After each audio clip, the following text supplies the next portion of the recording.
It won't surprise you to know that this is not a popular chapter, and not just among non-Christians, but even among Christians. Some Christians end up playing kind of Bible origami, trying to twist the text to make it say what they want to hear. In this chapter, God lays down regulations for the proper expression of sexual desire. This is a well-known chapter because it expressly forbids homosexual practice. And so this chapter goes against just about everything that our culture believes to be acceptable. However, our sole job is to understand what God has said and live in accordance with it. As simple as that. And so let's try and do step 1 together today. Let's understand the text before us. So we're now in the second half of the book of Leviticus. And so from chapter 18 until the end of the book, we are in what is often referred to as the Holiness Code.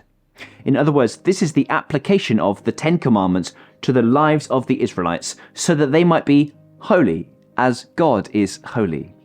Now, by definition, the aim is that they will not look like the surrounding nations in the way in which they conduct themselves and live their lives. In fact, you see that both at the start and the end of this chapter. So, verse 3, "You must not do as they do in Egypt, where you used to live, and you must not do as they do in the land of Canaan, where I am bringing you. Be different." And then at the end of the chapter, verse 24, "Do not defile yourselves in any of these ways, because this is how the nations that I am going to drive out before you became defiled." And so immediately then, we can see that people who follow God's will ought to look different from the world in which they live. So without even digging into the text, alarm bells should be going off if someone goes to Leviticus 18 and tries to flatten out these verses to say that the sexual ethics of those in the church can be the same of those in the world. You don't have to know Hebrew or have a deep knowledge of biblical theology even to be able to recognize straight away that the text is saying exactly the opposite. God's people are to be different from the world. And so to go to this text and argue that God's people are permitted to be the same as the world in terms of their sexual ethics is an obvious twisting and distortion of the passage. Now, before we even look at the long list of people that you must not sleep with, notice that God is gracious enough to give his people a why. Verse 5, "Keep my decrees and laws." Why? "For the person who obeys them will live by them." In other words, God is setting before us the blueprint for sexuality. And if we follow his law, it will bring life. If we ignore his law, it will inevitably lead to death. Now, I think any of us would have to say, in all honesty, our culture has removed almost all ethical and moral considerations around sexual relationships, but we have not done well because of it. Has it led to a flourishing in human society, or has it led to death and despair? Think of the marriages that are falling apart because one or both of the partners had their own ideas around sexual expression. Think of the children, then, who have to grow up without the regular influence or the example of one of their parents when it could so easily have been avoided. Think of the millions of babies that are killed before having seen the light of day. Think of the absolute swamp of pornographic material that pours through internet connections and pollutes the minds of men, women, and children who see it. Think of the abuse that some have had to suffer because somebody else has pursued their own idea about what is sexually permissible for them.